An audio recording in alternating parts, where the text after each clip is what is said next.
میرے بھائی کے گھر 10 سال بعد اولاد ہوئی تو میرے شوہر نے اپنا موٹر سائیکل بیچ کر بچے کے لیے سونے کی انگوٹھی خرید لی۔ جب بھائی کے گھر پہنچے تو میری امریکہ والی بہن بچے کو پہلے ہی دونوں ہاتھوں میں سونے کی انگوٹھی پہنا چکی تھی۔ اس کے شوہر نے بچے کو 10 مرلے کا پلاٹ گفٹ کیا تھا۔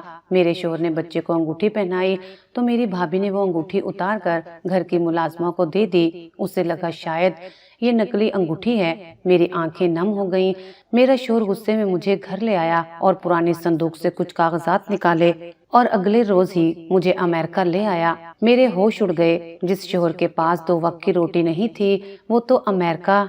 میرا نام عائشہ تھا اور میری زندگی ہمیشہ سے بہت سادہ رہی تھی، اتنی سادہ کہ کبھی کبھی مجھے لگتا تھا جیسے میری خواہش بھی میری جیب دیکھ کر پیدا ہوتی ہے۔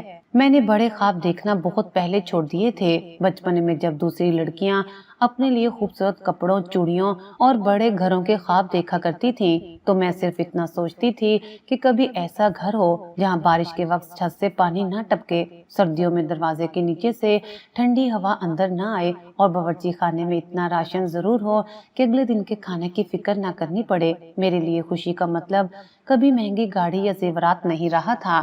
میرے لیے خوشی کا مطلب کہ شوہر تھکا ہارا گھر آئے، میں اس کے سامنے گرم روٹی رکھوں اور وہ مسکرا کر کہے کہ آج کا دن اچھا گزرا۔ میری شادی حامد سے ہوئی تو میں نے یہی سوچا تھا کہ شاید اب میری زندگی سنبھل جائے گی، لیکن حامد بھی میری طرح غریب گھر سے نہیں بلکہ ایک ایسے ماضی سے آیا تھا جس کے بارے میں وہ کبھی بات نہیں کرتا تھا۔ شادی کے پہلے دن سے ہی اس کی ایک عجیب عادت تھی، وہ اپنے بارے میں بہت کم بتاتا تھا۔ میں نے کئی بار پوچھا کہ اس کے والدین کہاں ہیں، اس کا خاندان کہاں رہتا ہے، اس نے پہلے کیا کام کیا تھا، مگر ہر بار وہ مسکرا کر بات بدل دیتا۔ ایک دفعہ میں نے ضد کی تو اس نے صرف اتنا کہا تھا، عائشہ کچھ ماضی ایسے ہوتے ہیں جنہیں جتنا پیچھے چھوڑ دو اتنا ہی بہتر ہوتا ہے۔ میں نے اس وقت اس بات کو معمولی سمجھا تھا، مجھے کیا معلوم تھا کہ اسی ماضی کے اندر اتنی بڑی دولت، اتنا بڑا کاروبار اور اتنے گہرے راز چھپے ہوئے تھے کہ ایک دن وہ سب میری زندگی کے سامنے کھڑے ہونے والے تھے۔ ہم شہر کے پرانے محلے میں کرائے کے چھوٹے سے مکان میں رہتے تھے۔ گھر کے سامنے ایک تنگ سی گلی تھی جہاں صبح سویرے دودھ والے کی سائیکل کی گھنٹی، بچوں کے شور اور سبزی والے کی آوازیں سنائی دیتی تھیں۔ ہمارے گھر میں 2 کمرے تھے، ایک کمرہ ہمارا تھا اور دوسرے میں کبھی مہمان آ جاتے تو میں اپنی ساری چیزیں سمیٹ کر ایک کونے میں رکھ دیتی۔ کچن اتنا چھوٹا تھا کہ اگر میں چولہے کے سامنے کھڑی ہوتی تو پیچھے سے گزرنے والے کو مجھے چھونے کے لیے پہلے مجھے ہٹانا پڑتا۔ حامد ایک ورک شاپ میں کام کرتے تھے، صبح 7 بجے گھر سے نکلتے اور شام کو کبھی 6 بجے کبھی 8 بجے واپس آتے۔ ان کے کپڑوں سے ہر وقت گریس اور پیٹرول کی بو آتی تھی، ہاتھوں کی انگلیوں پر اکثر کالک لگی ہوتی تھی اور ناخنوں کے نیچے سیاہی جمی رہتی۔ وہ بھی شکایت نہیں کرتے تھے، اگر کسی دن کام کم ہوتا تو وہ بھی گھر آ کر کہتے آج مالک نے جلدی چھٹی دے دی۔ میں جانتی تھی کہ یہ سچ نہیں، مجھے معلوم ہوتا تھا کہ اس دن ورک شاپ میں کام کم تھا اور مالک نے اجرت بھی کم دی تھی، مگر حامد میرے سامنے کبھی پریشانی ظاہر نہیں کرتے تھے۔ ہم دونوں میں ایک عجیب سی محبت تھی، شاید وہ محبت بڑی بڑی باتوں سے نہیں بلکہ چھوٹی چھوٹی قربانیوں سے بنی تھی۔ کبھی میرے پاس دوا کے پیسے نہ ہوتے تو حامد اپنی چائے چھوڑ دیتے، کبھی ان کی جیب خالی ہوتی تو میں اپنی بچی ہوئی سبزی اگلے دن کے لیے رکھ دیتی۔ اگر سردیوں میں ان کے پاس نیا سویٹر خریدنے کے پیسے نہ ہوتے تو میں اپنا پرانا دوپٹہ ان کے گلے میں لپیٹ کر کہتی یہ پہن لیا کریں۔ وہ ہنس کر کہتے یہ دوپٹہ ہے، سویٹر نہیں۔ میں کہتی گرم تو ہے۔ وہ کہتے تم ہو تو گرمی رہتی ہے۔ میں شرما جاتی۔ ایسی ہی چھوٹی چھوٹی باتوں میں ہماری زندگی گزر رہی تھی۔ میرے 2 بھائی تھے، بڑا بھائی عمران اور چھوٹا بھائی زبیر۔ میری ایک بڑی بہن سائرہ تھی۔ ہمارے والدین کئی سال پہلے انتقال کر چکے تھے۔ والد کی وفات کے بعد ہم بہن بھائی الگ الگ زندگیوں میں بکھر گئے تھے۔ عمران کی شادی نادیہ سے ہوئی تھی۔ ان کی شادی کو 10 سال گزر چکے تھے مگر ان کے ہاں کوئی اولاد نہیں ہوئی تھی۔ نادیہ نے علاج پر بہت پیسہ خرچ کیا تھا۔ عمران نے اپنی دکان کے کئی سامان تک بیچ دیے تھے۔ کبھی وہ لاہور جاتے، کبھی اسلام آباد، کبھی کسی ڈاکٹر کے پاس، کبھی کسی حکیم کے پاس۔ ہر بار امید بنتی اور ہر بار ٹوٹ جاتی۔ محلے کی عورتیں نادیہ کو دیکھ کر کبھی ہمدردی سے سر ہلاتی، کبھی ایسی بات کہہ دیتی جو تیر کی طرح دل میں لگتی۔ ابھی تک کوئی خوشخبری نہیں، ڈاکٹر بدل کر دیکھو، کسی پیر کے پاس جاؤ، شاید قسمت میں نہیں میں جب بھی نادیہ کو روتے دیکھتی تو میرا دل بھر آتا۔ حامد بھی عمران اور نادیہ کے لیے دل سے دعا کرتے تھے۔ ایک رات ہم کھانا کھا رہے تھے کہ عمران کا فون آیا۔ میں نے فون اٹھایا تو دوسری طرف عمران کی آواز کانپ رہی تھی، باجی۔ میں نے فوراً پوچھا کیا ہوا؟ وہ چند لمحے خاموش رہا، پھر بولا اللہ نے ہمیں بیٹا دیا ہے۔ میرے ہاتھ سے چمچ گر گیا۔ کیا باجی؟ بیٹا ہوا ہے؟ میری آنکھوں سے آنسو نکل آئے۔ میں نے اتنی زور سے حامد کو آواز دی کہ وہ گھبرا کر اٹھ بیٹھے۔ کیا ہوا؟ میں نے روتے ہوئے کہا عمران بھائی کے ہاں بیٹا ہوا ہے۔ حامد چند لمحوں کے لیے بالکل خاموش ہو گئے، پھر ان کے چہرے پر ایسی خوشی آئی جیسے ان کے اپنے گھر اولاد ہوئی ہو۔ سچ؟ میں نے سر ہلایا۔ انہوں نے فوراً کہا ہم کل جائیں گے۔ میں نے کہا ضرور۔ اس رات ہم دیر تک بچے کی باتیں کرتے رہے۔ حامد بار بار کہتے 10 سال بعد اللہ نے انہیں یہ خوشی دی ہے، بہت مبارک دن ہے۔ اگلے دن صبح حامد معمول سے پہلے اٹھ گئے۔ نماز کے بعد وہ کافی دیر تک خاموش بیٹھے رہے۔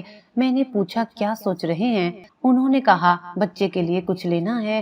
میں نے کہا ہمارے پاس زیادہ پیسے نہیں ہیں، بس پھل لے جائیں گے۔ انہوں نے کہا نہیں۔ میں نے ان کی طرف دیکھا، پھر انہوں نے کچھ نہیں کہا۔ وہ گھر سے نکلے اور اپنی پرانی موٹر سائیکل لے کر چلے گئے۔ وہ موٹر سائیکل ہمارے لیے صرف سواری نہیں تھی، وہ حامد کے لیے کام پر جانے کا ذریعہ تھی۔ اگر موٹر سائیکل خراب ہو جاتی تو اس دن ان کی آدھی اجرت رک جاتی۔ کئی بار میں نے کہا تھا کہ اسے بیچ کر کوئی بہتر موٹر سائیکل لے لیں، مگر وہ کہتے تھے کہ یہ ابھی چل رہی ہے، جب تک چل رہی ہے چلا لیتے ہیں۔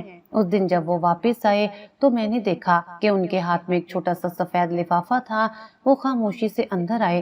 میں نے پوچھا کیا ہوا؟ انہوں نے کہا کچھ نہیں۔ موٹر سائیکل کہاں ہے؟ وہ رک گئے۔ میں نے ان کے چہرے کی طرف دیکھا۔ حامد؟ انہوں نے نظریں جھکا لی۔ میں نے بیچ دی۔ میرا دل بیٹھ گیا۔ کیا موٹر سائیکل؟ کیوں؟ بچے کے لیے تحفہ لینا تھا۔ میں غصے اور دکھ میں بولی آپ نے مجھ سے پوچھا بھی نہیں۔ وہ خاموش رہے۔ اب آپ کام پر کیسے جائیں گے؟ انہوں نے آہستہ سے کہا بس میں چلا جاؤں گا روز۔ ہاں، اور بارش میں؟ دیکھ لیں گے۔ میں نے کہا آپ کو اپنی فکر نہیں۔ وہ مسکرائے۔